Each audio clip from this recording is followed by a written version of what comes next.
Bueno, buenos días. Espero que hayáis tomado un buen café. Estamos aquí empezando la sesión hablando de Big Data y yo creo que es algo que en esta sesión, en estos días de conferencia, no es nada extraño. Estamos hablando de digitalidad y cada vez más estas dos palabras tienen que ver.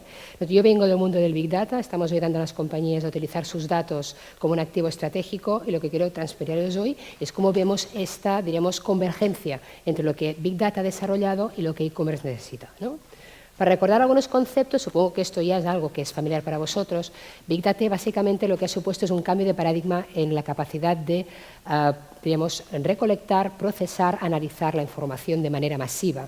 Habéis oído hablar de las 3 Vs, ¿no? De la velocidad, del volumen y también, ¿por qué no?, de la variedad de los datos que permite Big Data, ¿no? Nosotros añadimos siempre una cuarta V, que la cuarta V es el valor. Es decir, ¿para qué me sirve todo eso? Todo eso solo me sirve si soy capaz de aportar valor de negocio. Una manera de resumirlo es lo que nosotros llamamos la pirámide de valor del dato. ¿Qué te permite Big Data? Big Data, para poder aprovechar la capacidad que tienen los datos de obtener un valor diferencial de negocio, necesitas estas 4 patas, ¿no? En primer lugar, una infraestructura.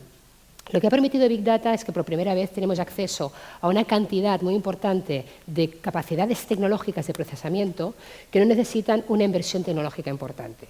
Vosotros estáis acostumbrados a oír hablar del Data Warehouse, del CRM, son soluciones tecnológicas que requieren una gran inversión. Hoy en día con Big Data tú puedes tener por 1.000 euros al mes en Amazon una configuración de un clúster en Hadoop que te procesa pues, más terabytes de información que tenía el ordenador que en su momento pues, la NASA tenía para lanzar cohetes a la Luna, ¿no? Es decir, que lo que estamos diciendo es que por primera vez estamos democratizando el procesamiento de datos masivos. No hace falta una gran inversión tecnológica para poder tener unas capacidades tecnológicas avanzadas a nivel de volumen de información a procesar. Además, esto puede ser en cloud y puede ser en alquiler, con lo cual también estamos cambiando lo que llamamos CAPEX por OPEX, es decir, inversión por gasto. Esto en el mundo digital tiene mucha relación porque podemos vincular rápidamente la inversión tecnológica al rendimiento de una campaña o rendimiento de negocio. Pero Big Data no solamente requiere una infraestructura, no solamente requiere un nuevo paradigma de procesamiento de la información, que si os suena algo este mundo, se basa alrededor de una cosa que se llama Hadoop o algo que se llama MapReduce, que es la manera de poder pues, convertir cálculos muy complejos en muchos cálculos pequeñitos. No me voy a entretener con eso. Lo que quiero que entendáis es que a partir de la infraestructura necesitamos poder gestionar esa información. Si hasta ahora ya era complejo gestionar la información que venía de los sistemas tradicionales, porque muchas veces tenemos problemas de calidad de la información, cuando estamos hablando de Big Data, cuando estamos hablando de enriquecer la información de nuestros sistemas, con, por ejemplo, información de redes sociales o de fuentes de datos externas, ese problema no solamente existe, sino que está corregido y aumentado. Por tanto, no podemos minimizar el hecho de utilizar Big Data sin pensar que tenemos de pues, procesar la información y gobernar la información. Cuando esto está resuelto, y esto gracias a Dios hoy en día se permite, como os he comentado, tener acceso al procesamiento de la información masiva sin demasiados problemas, lo importante es cómo sacamos valor a esos datos, lo que llamamos los insights. Y ahí es donde entra un nuevo concepto que se llama la ciencia de los datos, el data science. Vosotros habéis oído hablar del BI, del Business Intelligence. ¿Cuál es la diferencia del Business Intelligence con la ciencia de los datos, con el Data Science? Básicamente porque el Business Intelligence lo que nos pone es desde el punto de partida del presente hacia atrás. Miramos con el retrovisor. Digo, ¿qué vendí ayer? ¿Cuántos clientes perdí ayer? Ayer me quedé fuera de stocks. Bueno, ¿para qué nos sirve eso si ya no puedo actuar con eso? O sea, si ayer ya perdí pues, 100 clientes, ya no los puedo recuperar. Eso no me interesa para nada desde el punto de vista de negocio. Lo que me interesa es no ver desde el presente hacia atrás, que es lo que hace el Business Intelligence, procesar los históricos y ver lo que haya pasado, sino ver desde el presente hacia adelante. Convertir nuestras empresas de reactivas a predictivas. Y eso es lo que hace el Data Science. Ser capaz de desarrollar algoritmos predictivos, no de lo que ya ha ocurrido, sino de lo que va a ocurrir. Evidentemente, para poder hacer eso, se requieren nuevas técnicas estadísticas avanzadas y nuevos perfiles profesionales, como los famosos nerds o científicos de datos, ¿no?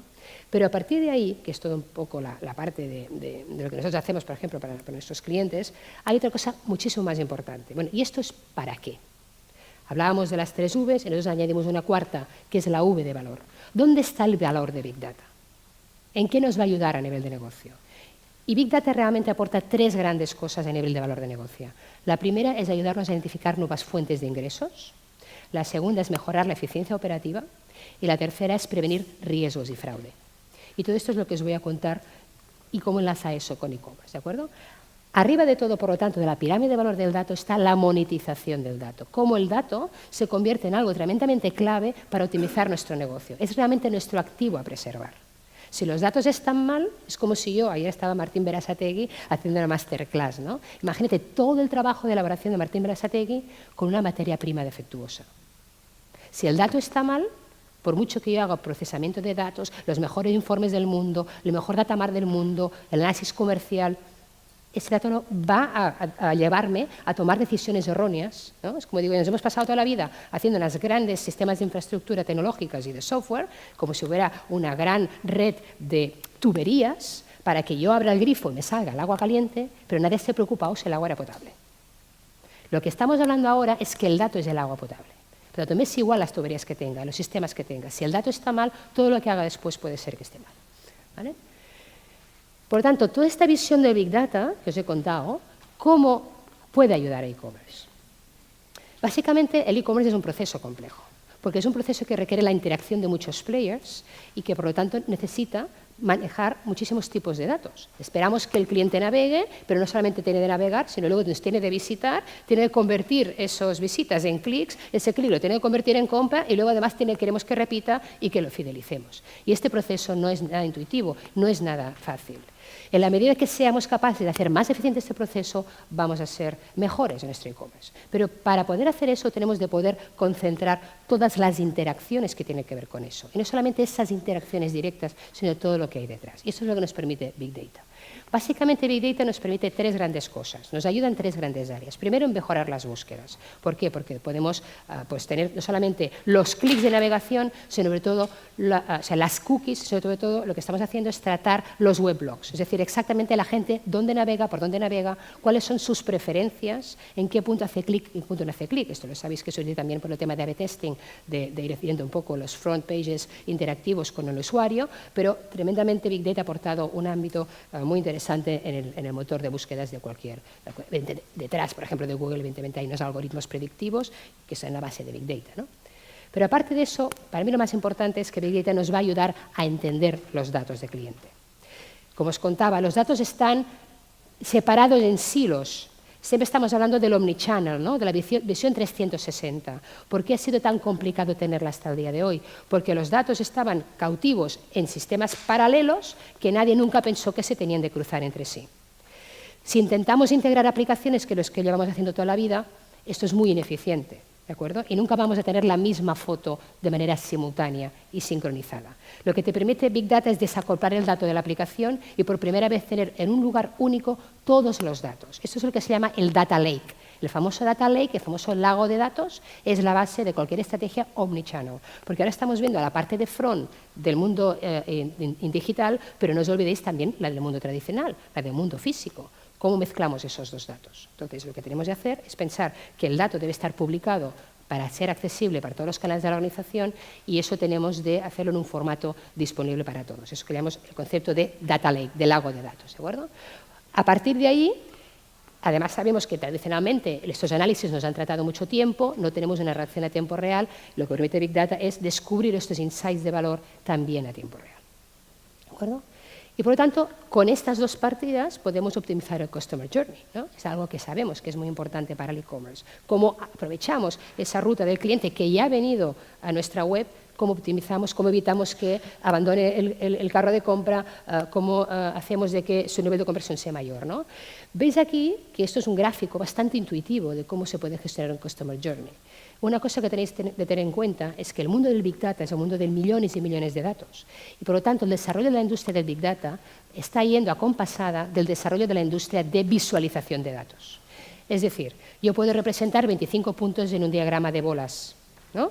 O en un diagrama de barras, que es lo que estamos acostumbrados a ver. Pero no puedo representar 25 millones de puntos ni en un diagrama de bolas ni en un diagrama de barras. Tengo de empezar a conceptualizar de manera distinta cómo mi mente puede entender la cantidad de información que le estoy pasando para contar una historia y que en un segundo yo pueda tomar una decisión. Eso es el mundo de la visualización de datos y lo que llamamos el data storytelling. Por tanto, es muy importante que sepamos utilizar el potencial de Big Data de la mano de la potencialidad que nos permiten herramientas de visualización avanzadas que van muchísimo más allá de las herramientas de reporting y de BI tradicional. ¿vale? Y esto es un ejemplo de visualización. ¿Vale? Evidentemente, detrás de e-commerce hay tecnología, por supuesto.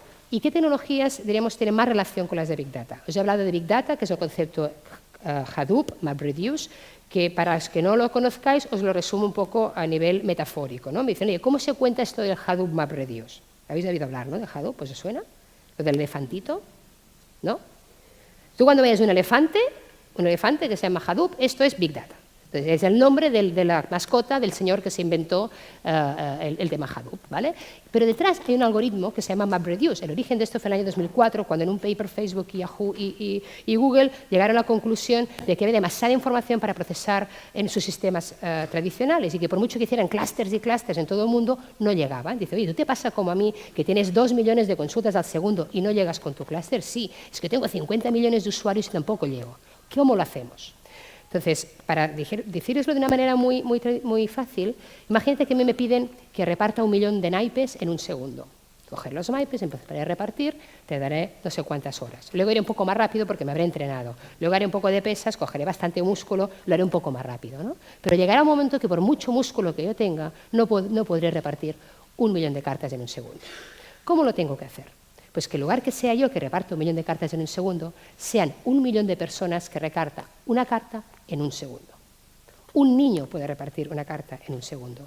Por lo tanto, cualquier sistema de lo que hace MapReduce es que una cosa muy compleja, que requeriría un ordenador muy grande, con mucho músculo, lo reparte en muchas tareas pequeñitas que requieren commodity hardware y commodity software. Es decir, son 1 millón de niños repartiendo una carta en un segundo, no una persona muy forzuda repartiendo 1 millón de cartas en un segundo. Eso es lo que hace MapReduce. Por lo tanto, procesos muy complejos de cálculo, que igual nos tardarían 24 horas, lo que te permite es dividirlo en procesos muy pequeñitos. Cada proceso pequeñito se procesa en ordenadores baratos de 100, con blades de 100 euros, y eso permite que puedas escalar y escalar y escalar a bajo coste. Y ha sido la clave de la democratización del procesamiento, ¿vale? Y de hecho, eso estamos viendo reducciones de procesos de 24 horas en cuestiones de minutos. ¿Vale? Eso es la potencia detrás. Y esto empalma también con otras herramientas que enzarzan con el mundo del e-commerce. Por ejemplo, con el que supongo vosotros todo el mundo del social media analytics, ¿no? El tema del social media, sabéis que está vinculado tanto a técnicas de análisis de texto como a técnicas de sentiment analysis. Detrás de esto hay lo que llamamos machine learning algorithms, algoritmos de aprendizaje continuo. Algoritmos que no solamente permiten hacer una función, sino que permiten aprender de esa función e irla mejorando automáticamente. ¿De acuerdo? Eso es lo que nos lleva a todo el tema de la analítica predictiva y de los motores de recomendación. O sea, detrás de un motor de recomendación, previamente ha habido alguien que ha visto un patrón de conducta que ha descubierto con Big Data, que ha sido capaz de desarrollar un algoritmo que predecía esa conducta, que ha sido capaz de automatizarlo y, por lo tanto, avanzarse. Si yo soy capaz de saber lo que va a ocurrir, puedo llegar a recomendarte. ¿De acuerdo? Eso es la base de los motores de recomendación. Y, por supuesto, todo el mundo multichannel y todo el mundo mobile nos añade también nuevos puntos de control, nos añade nuevos puntos de datos y nos permite también desarrollar campañas basadas, por ejemplo, en la localización.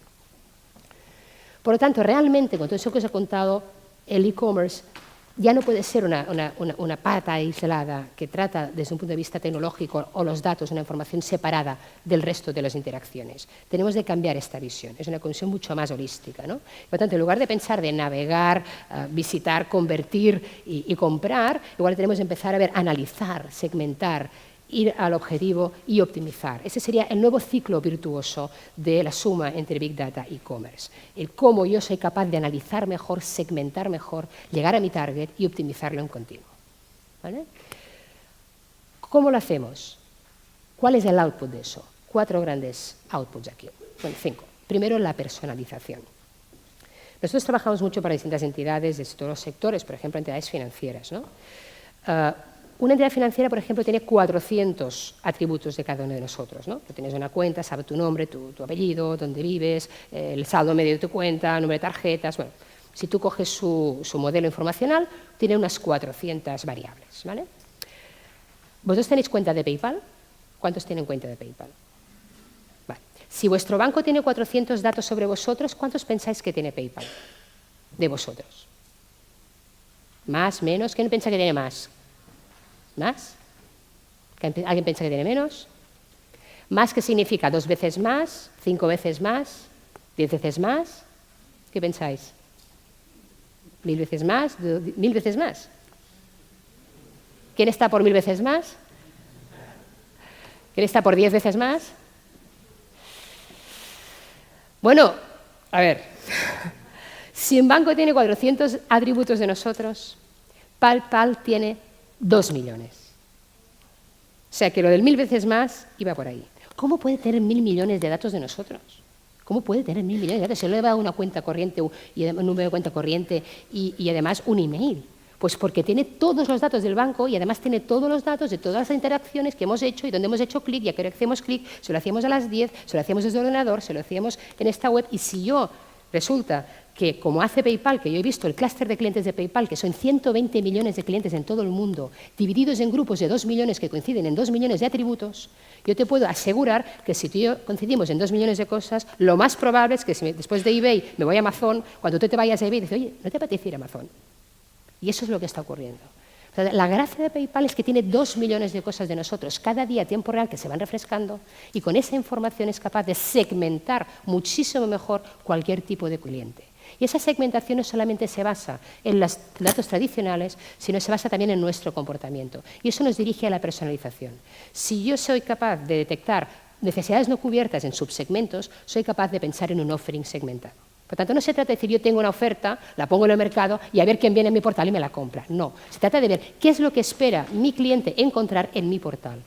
¿Cuál es la oferta que quiere recibir? ¿Vale? Y esto afecta a todos los sectores. Por tanto, es tremendamente importante cómo Big Data ayuda a la personalización. A partir de ahí, evidentemente, podemos hacer campañas mucho más segmentadas y, sobre todo, el tema de la personalización no solamente tiene que ver con la oferta, sino hoy en día tiene que ver con el precio. Vosotros estáis acostumbrados al concepto de pricing dinámico, pero normalmente el pricing dinámico va asociado a oferta y demanda. Si yo digo, me voy a coger un avión de Bilbao a Londres, ¿cuánto vale? Pues probablemente depende, ¿no?, de cuándo lo compre, si lo compro con mucha antelación, con poca antelación. Pero donde vamos no es a un pricing dinámico basado en oferta y demanda, sino a un pricing dinámico basado en comportamiento. O sea, ¿cuánto te vale esto? Depende. Igual la botella de agua te vale 2 céntimos porque tú no eres cliente y creo que lo seas, igual a ti te cobro 2 euros porque sé que lo puedes pagar. Con lo cual, esta dinámica de ser capaz de cambiar el pricing a tiempo real o en función de tu perfil de usuario y de comportamiento, lo que significas para mí, es otra de las claves de Big Data y del e-commerce en el futuro. ¿De acuerdo? Evidentemente, todo esto va asociado a la mejora de la experiencia del cliente, a la experiencia omnichannel, a la experiencia multicanal, y eso es la clave también de la satisfacción, ¿no? Hacemos muchas cosas de predicción de fugas de clientes, ¿no? ¿Cómo evitamos que el cliente se vaya? Pues no solamente tenemos de calcular cuántos clientes son más propensos a irse, sino por qué se van, ¿no? Cuáles son esas sendas de desvinculación de la relación con el cliente. Y eso también lo permite hacer Big Data, ¿no? A nivel también del mundo e-commerce, que va asociado con el mundo retail, hay otro gran fenómeno asociado a Big Data, que es el que llamamos el Internet of Things. El Internet of Things lo que nos va a permitir es que las cosas tengan chips, que las podamos tracear y toda esta información, como sabéis, máquina-maco interacción, como puede ser esta pulsera o cualquier pulsera como Fitbit Ultra, que nos va monitorizando, va a permitir optimizar sobre todo la cadena logística y la cadena de distribución del mundo tradicional del retail, porque va a optimizar mucho lo que es la gestión de stocks, el tema del replenishment y el tema de darte cuenta anticipadamente de cuando habrá una necesidad de un producto que no tienes, ¿no? Por tanto, ahí también hay un área tremenda de eficiencia operativa vinculada a Big Data y el Internet of Things, ¿vale? Todo eso, como hemos dicho, desde una perspectiva de analítica predictiva, de saber no lo que ha ocurrido, sino lo que va a ocurrir, ¿no? Y otra cosa muy importante que tenemos que tener en cuenta es que todo al final esto se puede combinar con lo que es el Complex Event Processing, todo el tema de la gestión de eventos complejos a tiempo real. Vosotros sabéis que las campañas en móviles, por ejemplo, las lanzáis cuando tenéis determinados triggers asociados a determinados eventos que podéis tener en un datamar comercial. En lugar de tener esos eventos en el datamar comercial, podemos integrar Big Data y tener unas variables mucho más complejas, unos motores de reglas mucho más complejas que nos generan eventos para que se lance una determinada campaña por un determinado canal segmentado por determinado tipo de cliente. ¿Vale? Esas son algunas de las soluciones que se pueden tener en el mundo retail. Me da entre 4 minutos, voy atrás para tener un poco de debate con vosotros. Pero básicamente para mí la gran conclusión de todo eso es que la suma de Big Data y de e-commerce lo que nos va a permitir es tomar decisiones basadas en datos y que sean accionables. Esto es muy importante. Tomar decisiones basadas en datos, no basadas en intuición. Y esto es muy importante porque no solamente necesitamos gente desde el punto de vista técnico capaz de hacer eso, sobre todo tenemos que estar directivos que entiendan los datos. Tenemos que enseñar a nuestros directivos a tomar decisiones basadas en los datos. ¿Cuántas veces nos piden un informe para justificar la decisión que hayamos tomado, ¿no? Lo que estamos intentando es ver la realidad a partir de esos datos y, sobre todo, que esas conclusiones sean accionables, podamos hacer cosas con ellas que cambien nuestras decisiones, ¿vale? ¿Y cuál es el futuro? Esa es la foto que conocéis, supongo, de Tesco Home Plus. Tesco es la gran cadena de retail americana, que decidió en el metro de Tokio poner eso es un panel de Tokio y eso es una pared. Eso es una foto, una gran pantalla, donde la gente, antes de entrar en el metro, hacía la foto del producto que quería comprar en la pantalla y cuando llegaba a casa ya lo tenía, ¿no? Era como una compra online a tiempo real en el metro de Tokio. Esto es una experiencia brutal. Por tanto, el tema que estamos viendo de cara a futuro es que el mundo de la barrera, del mundo físico, del mundo virtual o de e-commerce está desapareciendo. Y lo que tenemos que buscar es todas estas interacciones del e-commerce con el mundo real. Ya no va a pasar. Tú tienes que internet o no la tienes, todo el mundo la va a tener. Y eso suma a esta nueva visión que es mensaje que os doy casi como para ya que os vais allí, como las películas que no tienen final, ¿no? Que se va a ir para pensando, nada dando vueltas, ¿no? Estamos aquí y normalmente hablamos de digitalización. Aunque esté mal decirlo, para mí digitalización es un término muy antiguo. Yo lo veo muy antiguo, lo de la digitalización, porque la digitalización salió cuando salió Internet, donde teníamos productos y gracias a la Internet esos productos se desmaterializaron, ¿no? Teníamos billetes físicos de avión, ¿no? Y entonces resulta que ya pues íbamos a una web y nos descargábamos ese avión y teníamos un CD físico, ¿no? Importábamos música y pagamos aranceles. Y ahora me bajo una canción al iTunes y no pago un arancel porque no es un producto, porque es un servicio. Por tanto, Internet lo que permitió es la digitalización, es decir, la desmaterialización de productos y las empresas de productos se convirtieron en empresas de servicios. ¿Sí? Desapareció Kodak, lo que sabemos. Vale. ¿Pero dónde estamos ahora? Eso ya está superado. Ahora estamos en un mundo donde las empresas de servicios se están convirtiendo en empresas de datos. Porque gracias a Big Data, el modelo de negocio ya no es el servicio, el modelo de negocio es el dato. O sea, el competidor de un banco no es otro banco, es PayPal, que no es un banco, que es una empresa de datos. El competidor de una telco no es otra telco, es WhatsApp, que te da las llamadas gratis, ¿de acuerdo? O Skype, que es un modelo de datos. Es una empresa de datos. Facebook es una empresa de datos. Google es una empresa de datos. Vosotros si tenéis Airbnb es una empresa de datos. No tiene no es propietario de ningún edificio, ¿no? Uber es la mayor compañía logística del mundo, no tiene ni un taxi. Es una compañía de datos. Por lo tanto, lo que estamos viendo es un proceso que llamamos de dataficación. De la misma manera que las empresas de productos se convierten en servicios, lo que estamos viendo a Big Data, que las empresas de servicios se están convirtiendo en productos de datos. Y al final nos van a regalar la tarjeta de crédito, porque lo importante no va a ser la tarjeta de crédito ni la comisión de la transacción, sino los datos que estamos sacando del comportamiento de nuestros usuarios a partir de esas tarjetas. Y eso, si además lo sumamos al Internet of Things, lo que estamos es revertiendo otra vez el proceso, y nos estamos encontrando que gracias a los datos los productos se convierten en inteligentes. Porque, por ejemplo, existe el mundo, que es el caso de Tesla, de esos termostatos de Estados Unidos, ¿no? Que al final compró Google, ¿cómo se llama? Nest, exacto. El caso de Nest, que empezaron a poner termostatos en toda Estados Unidos y esa compañía con esa información empezó a ser capaz de influir en el consumo energético, ¿no? Y de negociar con las eléctricas pues, tarifas mejores o cambiar la determinada temperatura en un sitio. Y lo compró Google. ¿Por qué? Porque no era compañía de termostatos, era compañía de datos. Por tanto, lo que estamos diciendo es que otra vez el futuro va a ser cómo vamos a conciliar el mundo virtual, el mundo físico y cómo convertimos nuestros negocios en negocios de datos. Bueno, pues muchas gracias. Hasta aquí os quería contar.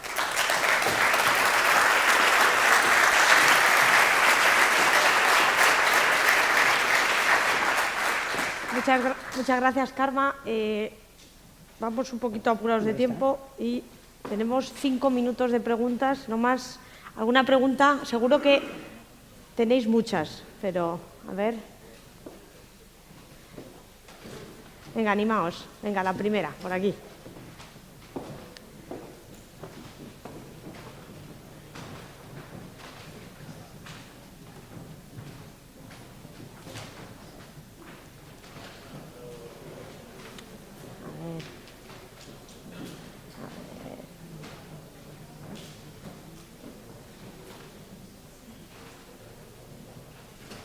Hola, Karma. Pues lo primero, darte la enhorabuena por la presentación, sencilla y fácil de entender.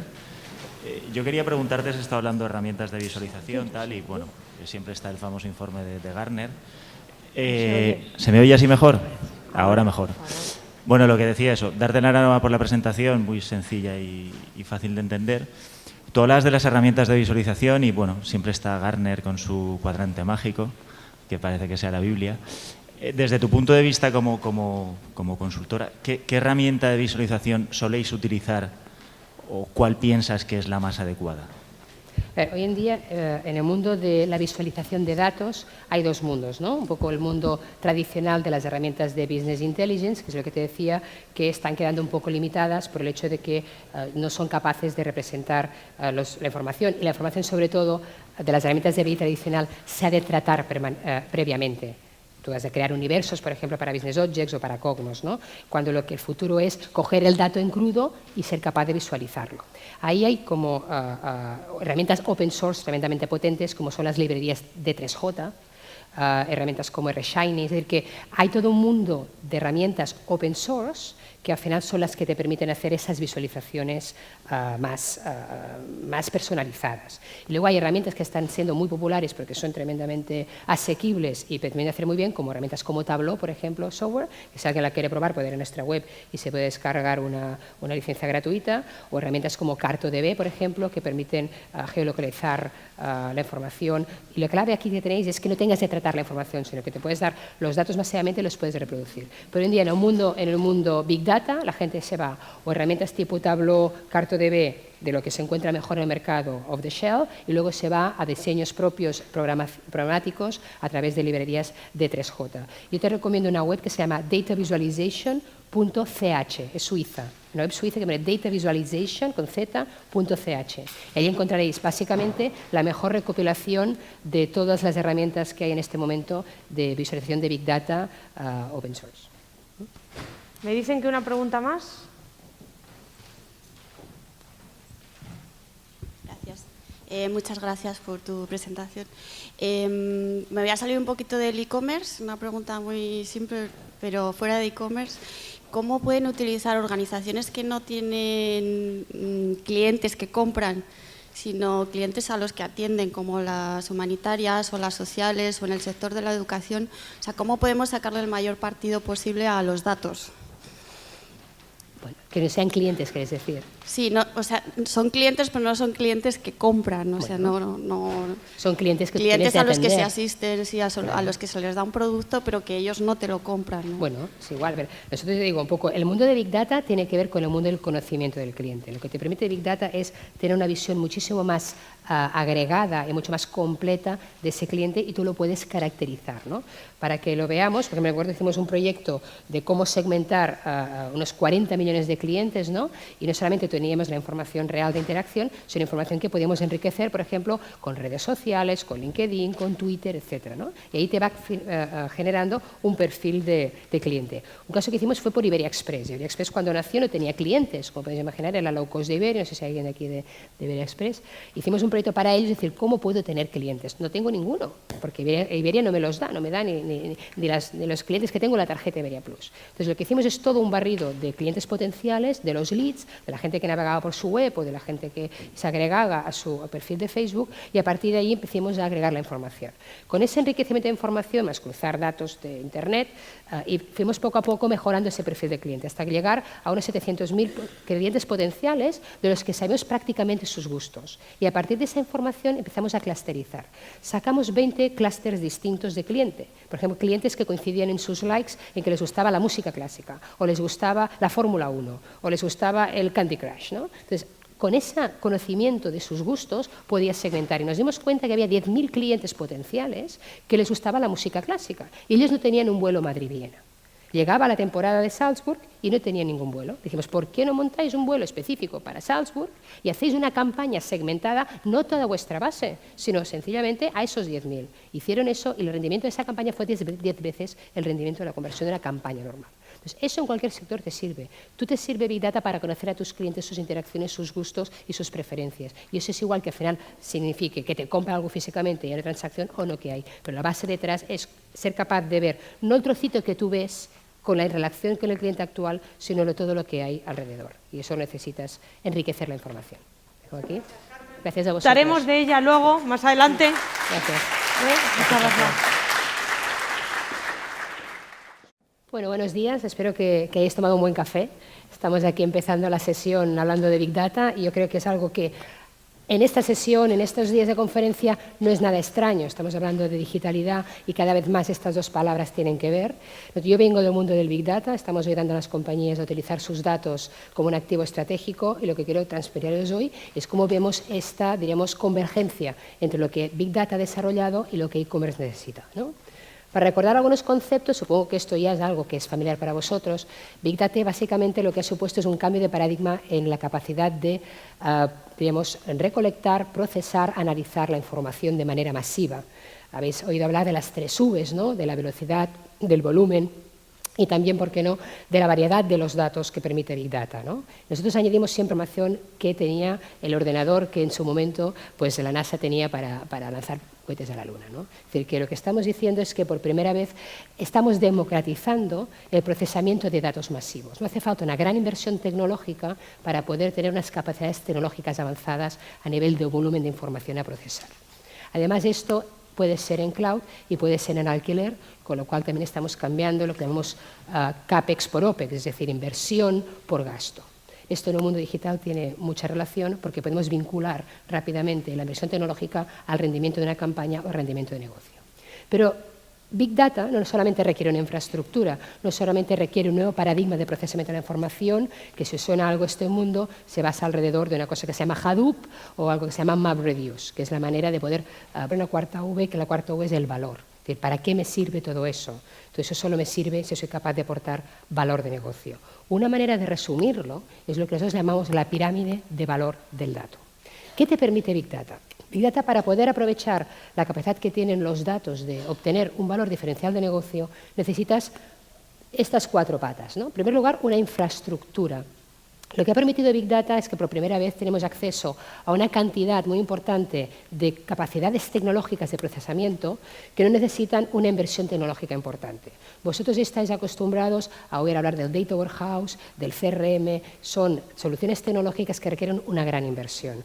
Hoy en día con Big Data tú puedes tener por 1.000 euros al mes en Amazon una configuración de un clúster en Hadoop que te procesa pues, más terabytes de información, puedes convertir cálculos muy complejos en muchos cálculos pequeñitos. No me voy a entretener con eso. Lo que quiero que entendáis es que a partir de la infraestructura necesitamos poder gestionar esa información. Si hasta ahora ya era complejo gestionar la información que venía de los sistemas tradicionales, porque muchas veces tenemos problemas de calidad de la información, cuando estamos hablando de Big Data, cuando estamos hablando de enriquecer la información de nuestros sistemas, con, por ejemplo, información de redes sociales o de fuentes de datos externas, ese problema no solamente existe, sino que está corregido y aumentado. Por tanto, no podemos minimizar el hecho de utilizar Big Data sin pensar que tenemos de pues, procesar la información y gobernar la información.